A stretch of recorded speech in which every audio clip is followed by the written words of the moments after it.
This is the Savvy Philanthropist Podcast. My name's Kirk. We are a financial planning podcast for people who want to do philanthropy well. Whether you're a donor trying to do some good in the world, or you're a development officer trying to connect resources with the people who need them, this podcast is all about how to navigate our U.S. legal and financial system in order to make the greatest philanthropic impact you can. This is episode 23, A Business Owner's Guide to Giving, Part 3. This is the final installment in our short series on making charitable gifts with highly appreciated but closely held securities. The advantages of making a gift like this are really substantial. However, it's also pretty easy to get lost in all the details of the various rules. So in this episode, I'm going to walk through what the timeline for a gift like this actually looks like. The first step in the process is usually for the business owner, i.e. the owner of the highly appreciated securities, to reach a general understanding with the proposed buyer. Now let me clarify a bit. As you know, there can be no explicit written understanding between the two parties prior to making a charitable gift. However, the practical reality is that the owner isn't going to gift the securities unless he or she has a pretty good idea that the business is about to be sold. And beyond that, a charity is generally not interested in being a joint owner of a business for any longer than it needs to be. In fact, it could actually cause some serious tax problems for the charity. So in the real world, this type of gift is generally only made after the owner has reached some sort of arrangement with the buyer. The arrangement might not be entirely finalized, and it certainly won't be written down, but there is generally some sort of outline of the coming transaction. One exception to that general rule is the case of a stock redemption.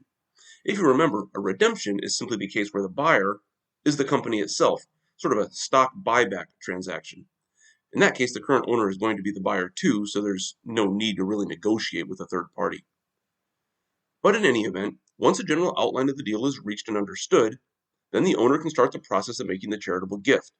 And that process starts with an appraisal. As we discussed, a gift like this must have a qualified appraisal of its value, or the donor cannot take a charitable deduction for the gift.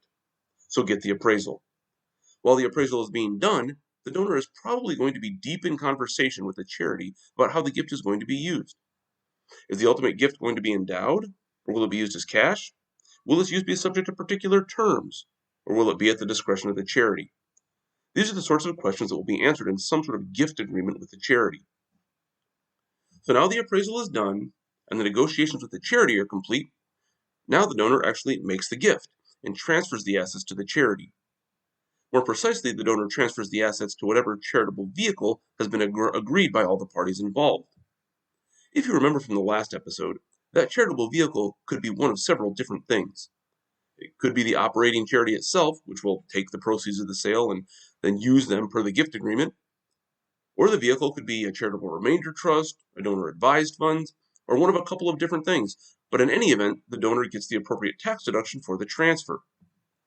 Now, after that transfer is complete, now it's time to actually make the sale. It's crucial to remember that the charity, or other charitable vehicle, is now the seller, or at least one of the sellers, depending on the specifics of the gift.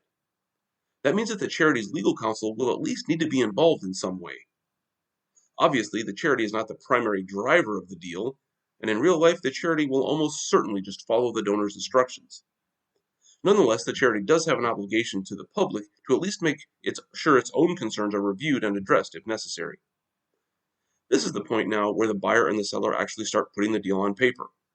This is generally standard M&A stuff where the lawyers for the two parties hash out the details. The charity's lawyer will surely be in those conversations, but like I said, the charity will almost certainly just follow the donor's lead. And that's it. The deal is done, and the sale is completed. The charity takes the proceeds and applies them per its agreement with the donor. Meanwhile, the donor has done some good in the world and enjoyed some pretty major tax benefits along the way. One last note before we wrap up. I have the opportunity next week, that's the middle of October 2022, to speak at the annual conference of the National Association of Charitable Gift Planners. I'll be speaking on the enforceability of charitable agreements.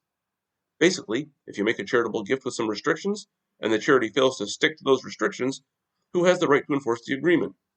The answer might surprise you. I'm going to see if I can get the talk recorded, and if I can, I'll post it here. But in any event, if you're in Reno, Nevada next week and looking for some exciting philanthropic law conversation, then swing on by. And if you or your organization is looking for an event speaker or a continuing ed presenter, I'm always looking for more opportunities to talk about philanthropic planning. If you're enjoying this podcast, Be sure to click subscribe so you don't miss any episodes. If you know other people who might find this podcast worthwhile, please share it on your social media platform of choice. And if you're feeling particularly generous, a rating or review for the show on whatever podcast service you use would really help to get the word out about the show. You can find The Savvy Philanthropist on the internet at thesavvyphilanthropist.net.